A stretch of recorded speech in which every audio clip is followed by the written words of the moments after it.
Assalamualaikum warahmatullahi wabarakatuh. Dengan saya Rohma Yuliawan, kelas 12 PDP 3 nomor urut 27. Saya akan mempresentasikan pembelajaran PPKN bab 2, yaitu tentang perlindungan dan penegakan hukum di Indonesia. Hakikat perlindungan dan penegakan hukum. Yang pertama, hakikat hukum. Hukum itu apa sih? Hukum itu sekumpulan peraturan yang diterapkan dalam kehidupan bermasyarakat dan bersifat memaksa agar orang menaati tata tertib dalam masyarakat dan memberikan sanksi yang tegas bagi siapa saja yang melanggarnya. Lalu sifat dan unsur hukum itu apa aja? Sifat hukum itu mengatur dan memaksa. Unsur-unsur hukum yang pertama, peraturan tentang tingkah laku manusia. Yang kedua, peraturan ini dilegalkan oleh badan-badan resmi yang ditunjuk secara khusus untuk menangani hukum. Yang ketiga, peraturan ini mempunyai sifat yang memaksa. Yang keempat, karena mempunyai sifat yang memaksa dan mengatur, hukum memberikan sanksi yang tegas. Selanjutnya, ciri dan tujuan hukum. Ada dua, yaitu yang pertama, adanya perintah dan atau larangan. Yang kedua, harus dipatuhi dan ditaati setiap orang. Jadi, setiap orang wajib menjalankan hukum di mana hukum tersebut diberlakukan. Selanjutnya, Indonesia sebagai negara hukum. Hakikat Indonesia sebagai negara hukum. Indonesia sebagai negara hukum itu berdasarkan pada pandangan hidup Indonesia sendiri, yaitu Pancasila. Yang kedua, dasar dan ciri Indonesia sebagai negara hukum. Indonesia sebagai negara hukum, dasarnya itu sudah terlihat jelas pada Undang-Undang Dasar Negara Republik Indonesia tahun 1945, pasal 1 ayat 3 yang berbunyi negara Indonesia adalah negara hukum. Selanjutnya, pada Undang-Undang Dasar Negara Republik Indonesia tahun 1945 pasal 27 ayat 1 diletakkan dasar hukum setiap warga negara seperti ini. Setiap warga negara bersamaan kedudukannya di dalam hukum dan pemerintahan dan wajib menjunjung tinggi hukum dan pemerintahan itu dengan tidak ada kecualinya. Selanjutnya, ciri Indonesia sebagai negara hukum itu apa aja sih? Yang pertama, hukumnya itu bersumber pada Pancasila. Yang kedua, berkedaulatan rakyat.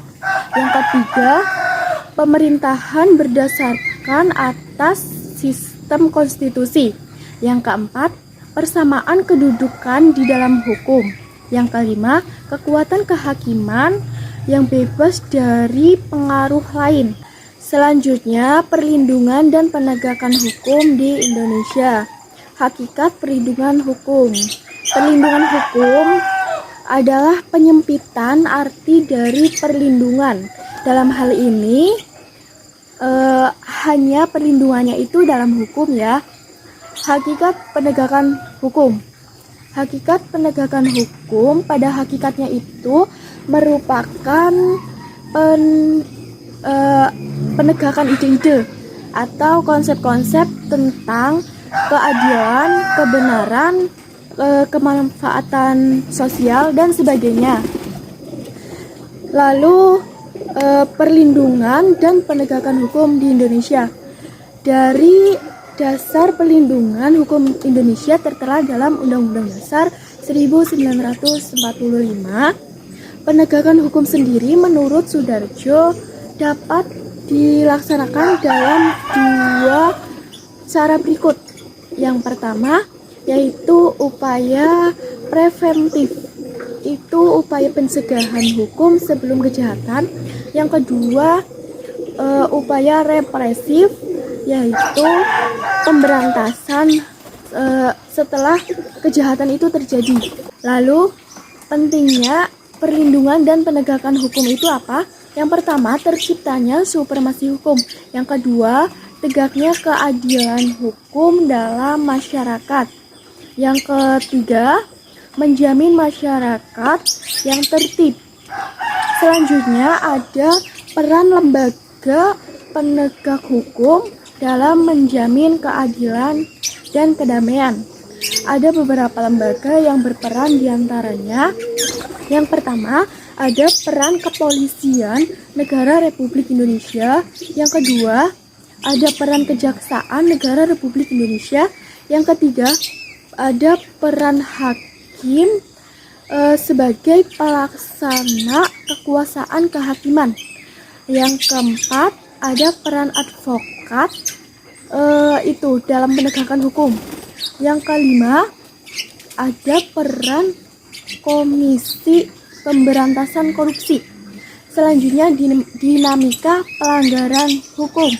Yang pertama, hakikat pelanggaran hukum itu adalah tindakan yang melanggar hukum yang berlaku.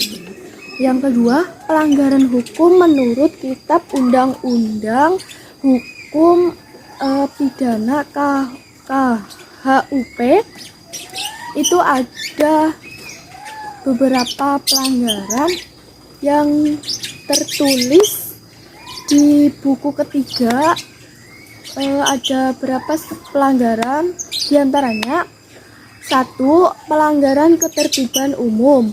Yang kedua, pelanggaran terhadap penguasaan umum. Yang ketiga, pelanggaran mengenai asal-usul dan perkawinan.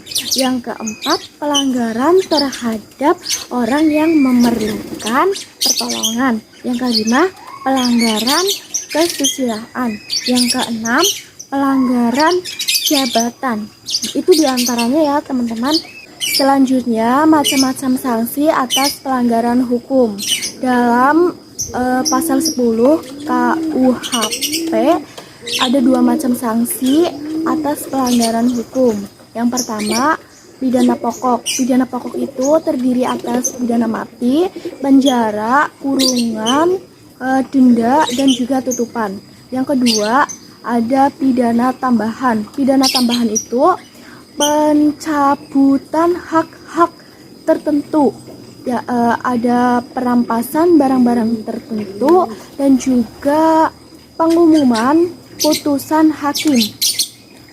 Lalu partisipasi masyarakat dalam melindungi dan menegakkan hukum itu di Indonesia.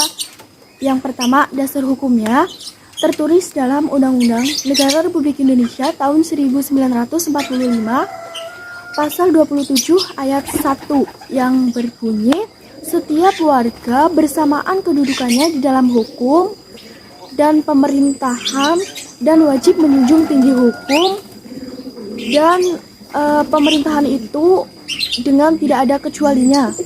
Yang kedua, bentuk partisipasinya.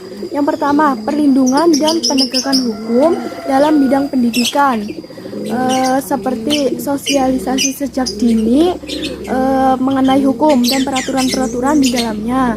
Yang kedua, bisa menanamkan sikap patuh terhadap hukum. Selanjutnya, menciptakan para penegak hukum yang profesional dan bersih. Yang ketiga, memupuk budaya hukum.